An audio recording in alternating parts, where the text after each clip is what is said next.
Good luck. Good luck. You're going to find it. But a lot of money is paid out to people because it just keeps getting paid, and nobody does. And it really hurts Social Security and hurts our country. 1.3 million people from ages 150 to 159, and over 130,000 people, according to the Social Security databases, are age over 160 years old. We have a healthier country than I thought, Bobby.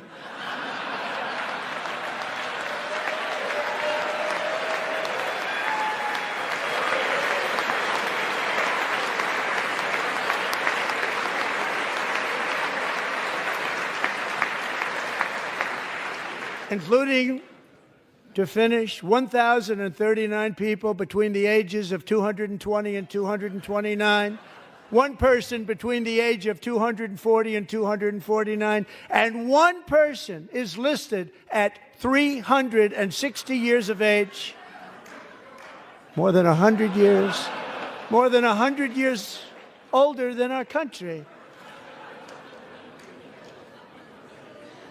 But we're going to find out where that money's going, and it's not going to be pretty. By slashing all of the fraud, waste, and theft we can find, we will defeat inflation, bring down mortgage rates, lower car payments and grocery prices, protect our seniors, and put more money in the pockets of American families.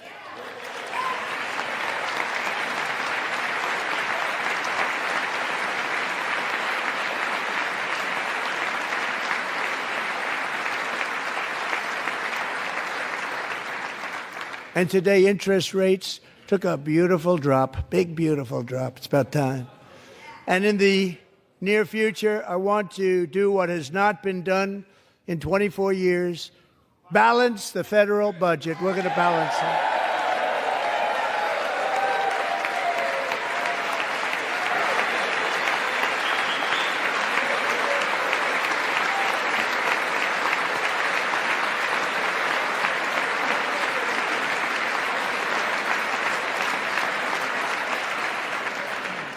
With that goal in mind, we have developed in great detail what we are calling the Gold Card, which goes on sale very, very soon. For $5 million, we will allow the most successful job-creating people from all over the world to buy a path to U.S. citizenship. It's like the green card, but better and more sophisticated. And these people will have to pay tax in our country. They won't have to pay tax from where they came. The money that they've made, you wouldn't want to do that, but they have to pay tax, create jobs. They'll also be taking people out of colleges and paying for them so that we can keep them in our country instead of having them being forced out. Number one, at the top school, as an example, being forced out and not being allowed to stay and create tremendous numbers of jobs and great success for a company out there. So while we take out the criminals, killers, traffickers, and child predators who are allowed to enter our country under the open border policy of these people, the Democrats, the Biden administration, the open border insane policies that you've allowed to destroy our country, we will now bring in brilliant, hardworking, job-creating people. They're going to pay a lot of money, and we're going to reduce our debt with that money.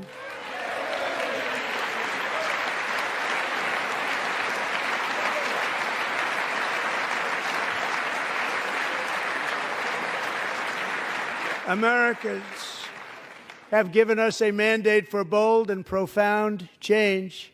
For nearly 100 years, the federal bureaucracy has grown until it has crushed our freedoms, ballooned our deficits, and held back America's potential in every possible way. The nation founded by pioneers and risk-takers now drowns under millions and millions of pages of regulations and debt. Approvals that should take 10 days to get instead take 10 years, 15 years, and even 20 years before you're rejected. Meanwhile, we have hundreds of thousands of federal workers who have not been showing up to work. My administration will reclaim power from this unaccountable bureaucracy, and we will restore true democracy to America again.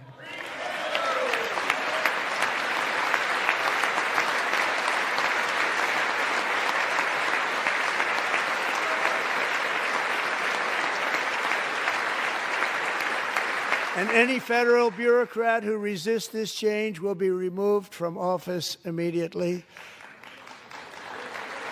Because we are draining the swamp. It's very simple. And the days of rule by unelected bureaucrats are over.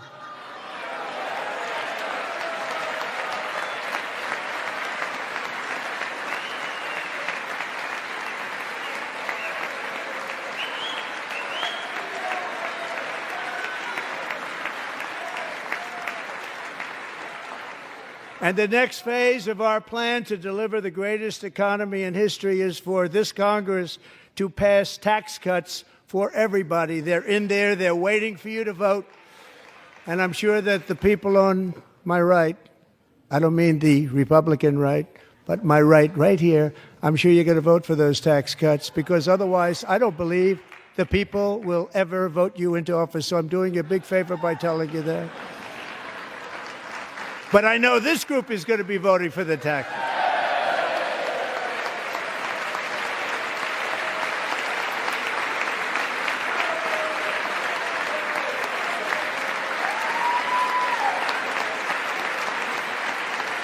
Thank you. It's a very, very big part of our plan. We had tremendous success in our first term with it. A very big part of our plan. We're seeking permanent income tax cuts all across the board. And to get urgently needed relief to Americans hit especially hard by inflation, I'm calling for no tax on tips, no tax on overtime, and no tax on Social Security benefits for our great seniors. Good luck.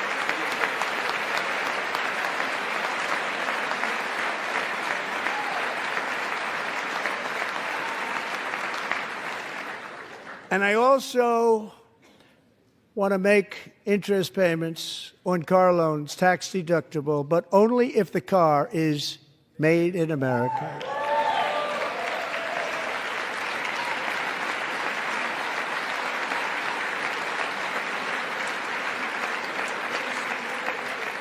And by the way, we're going to have growth in the auto industry like nobody's ever seen. Plants are opening up all over the place. Deals are being made.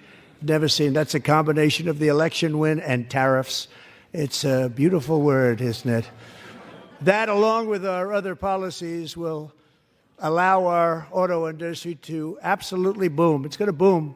Spoke to the majors today, all three, the top people, and they're so excited. In fact, already numerous car companies have announced that they will be building massive automobile plants in America, with Honda just announcing a new plant in Indiana, one of the largest anywhere in the world.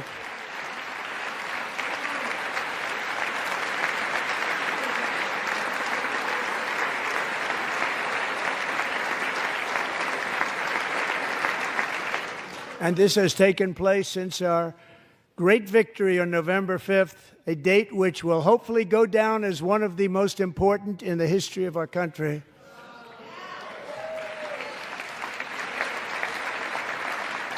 In addition, as part of our tax cuts, we want to cut taxes on domestic production and all manufacturing. And just as we did before, we will provide 100% expensing. It will be retroactive to January 20th, 2025. And it was one of the main reasons why our tax cuts were so successful in our first term, giving us the most successful economy in the history of our country, first term. We had a great first term.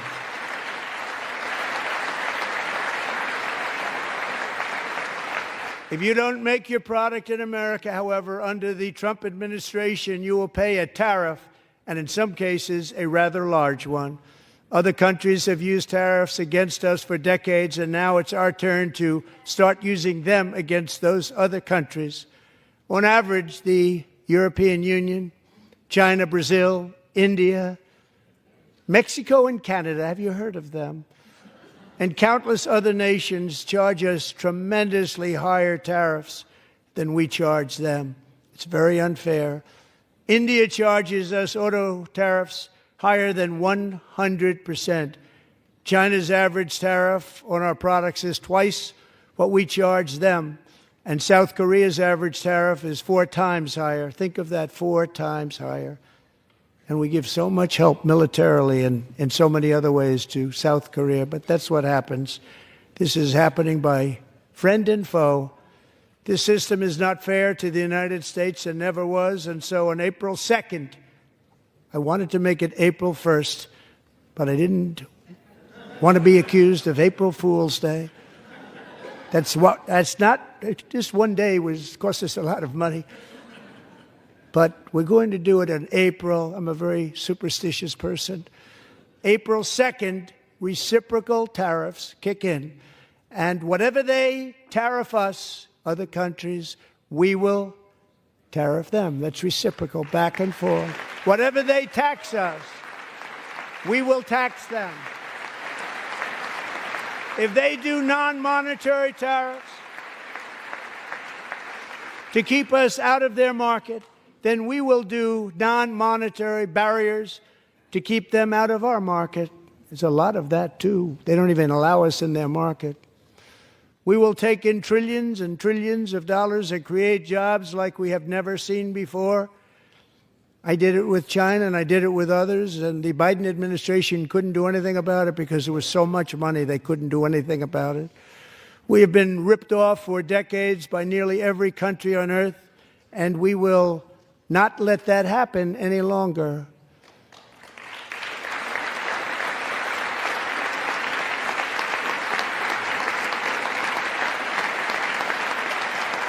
Much has been said over the last 3 months about Mexico and Canada, but we have very large deficits with both of them. But even more importantly, they've allowed fentanyl to come into our country at levels never seen before, killing hundreds of thousands of our citizens and many very young, beautiful people, destroying families. Nobody's ever seen anything like it. They are, in effect, receiving subsidies of hundreds of billions of dollars. We pay subsidies to Canada and to Mexico of hundreds of billions of dollars, and the United States will not be doing that any longer. We're not going to do it any longer.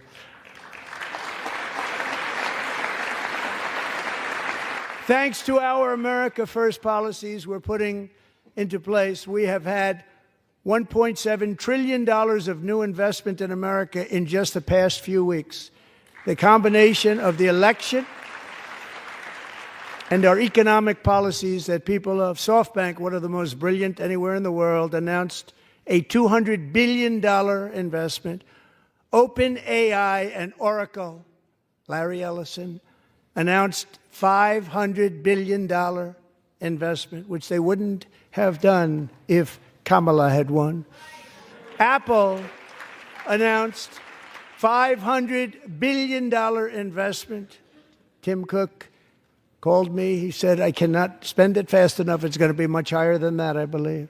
They'll be building their plants here instead of in China.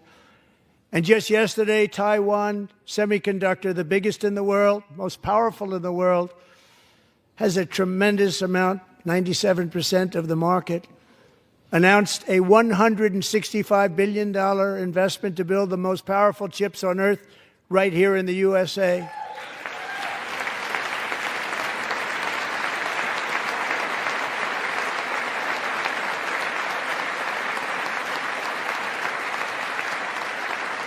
And we're not giving them any money. Your CHIPS Act is a horrible, horrible thing. We give hundreds of billions of dollars, and it doesn't mean a thing. They take our money and they don't spend it. All that meant to them, we're giving them no money. All that was important to them was they didn't want to pay the tariffs, so they came and they're building, and many other companies are coming. We don't have to give them money. We just want to protect our businesses and our people. And they will come because they won't have to pay tariffs if they build in America. So it's very amazing. You should get rid of the CHIP Act, and whatever's left over, Mr. Speaker, you should use it to reduce debt or any other reason you want to.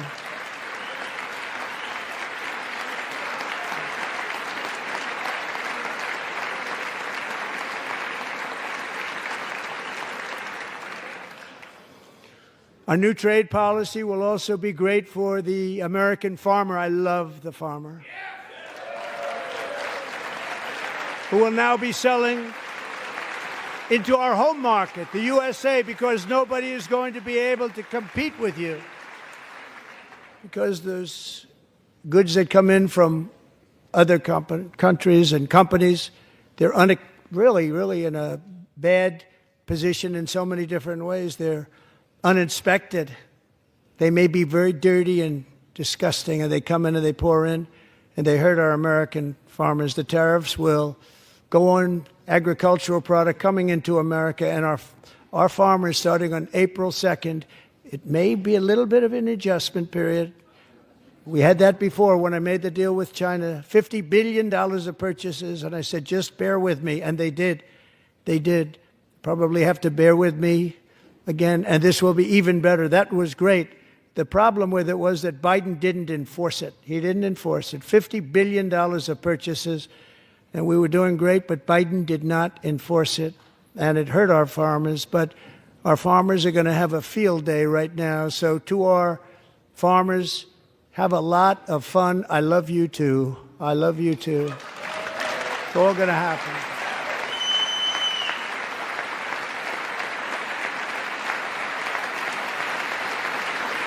And I have also imposed a 25% tariff on foreign aluminum, copper, lumber, and steel, because if we don't have, as an example, steel and lots of other things, we don't have a military, and frankly, we just won't have a country very long. Here today is a proud American steelworker, fantastic person from Decatur, Alabama, Jeff Denard. Has been working at the same steel plant for 27 years in a job that has allowed him to serve as the captain of his local volunteer fire department, raise 7 children with his beautiful wife, Nicole, and over the years provide a loving home for more than 40 foster children. So great, Jeff.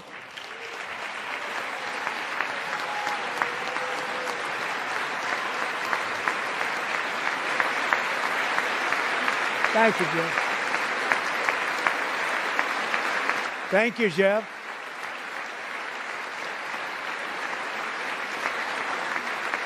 Stories like Jeff's remind us that tariffs are not just about protecting American jobs. They're about protecting the soul of our country. Tariffs are about making America rich again and making America great again, and it's happening, and it will happen rather quickly. There'll be a little disturbance, but we're okay with that. It won't be much. No, you're not. Oh. And look where Biden took us. Very low, the lowest we've ever been. Jeff, I want to thank you very much. And I also want to recognize another person who has devoted herself to foster care community. She works so hard on it. A very loving person, our magnificent First Lady of the United States.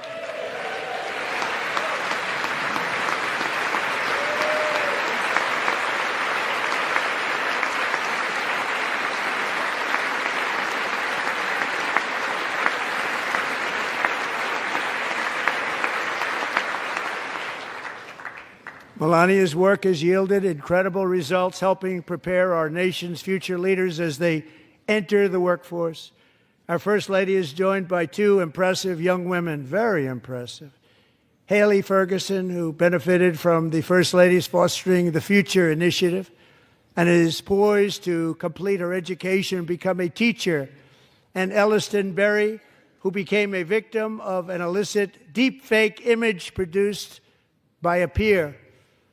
With Elliston's help, the Senate just passed the Take It Down Act, and this is so important. Thank you very much, John. John Thune, thank you. Stand up, John. Thank you, John.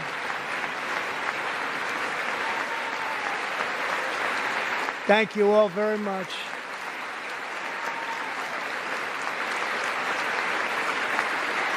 Thank you. And thank you to John Thune and the Senate.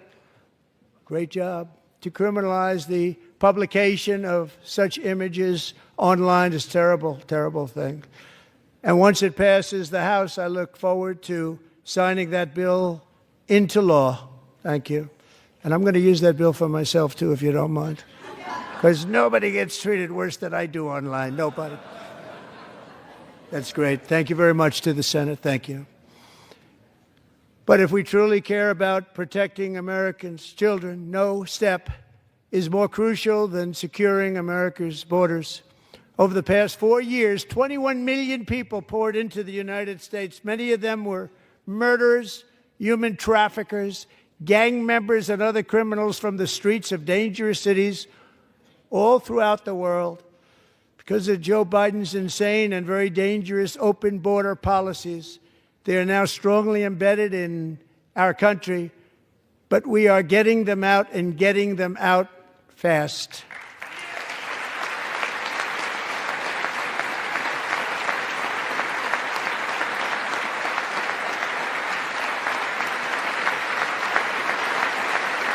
And I want to thank Tom Homan and Christy. I want to thank you and Paul of Border Patrol. I want to thank you. What a job they've all done, everybody. Border Patrol, ICE, law enforcement in general is incredible. We have to take care of our law enforcement. Have to.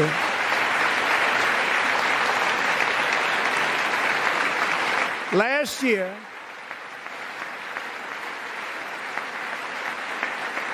a brilliant 22-year-old nursing student named Laken Riley, the best in her class, admired by everybody, went out for a jog on the campus of the University of Georgia. That morning, Laken was viciously attacked, assaulted, beaten, brutalized, and horrifically murdered. Laken was stolen from us by a savage illegal alien gang member who was arrested while trespassing across Biden's open southern border and then set loose into the United States under the heartless policies of that failed administration. It was indeed a failed administration.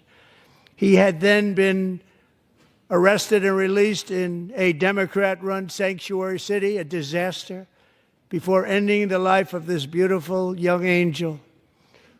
With us this evening are Laken's beloved mother, Allison, and her sister, Lauren.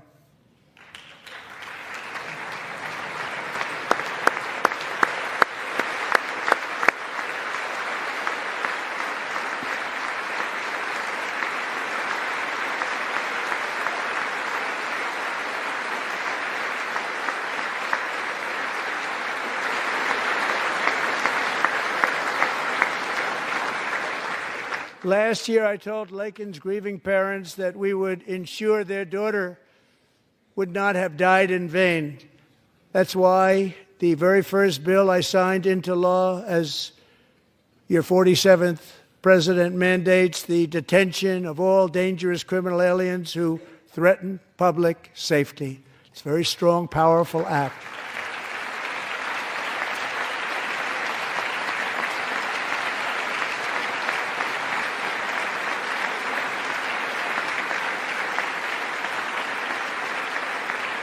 It's called the Laken-Riley Act. So Allison and Lauren, America will never, ever forget our beautiful Laken Hope Riley.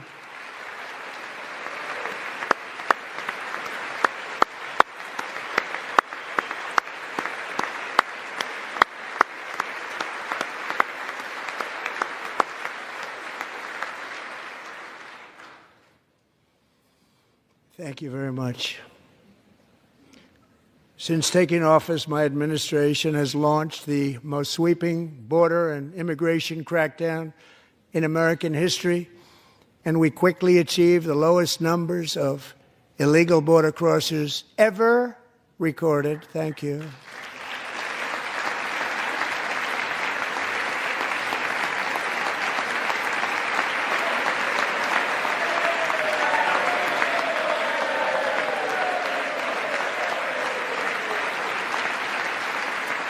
The media and our friends in the Democrat Party kept saying we needed new legislation, we must have legislation to secure the border. But it turned out that all we really needed was a new president.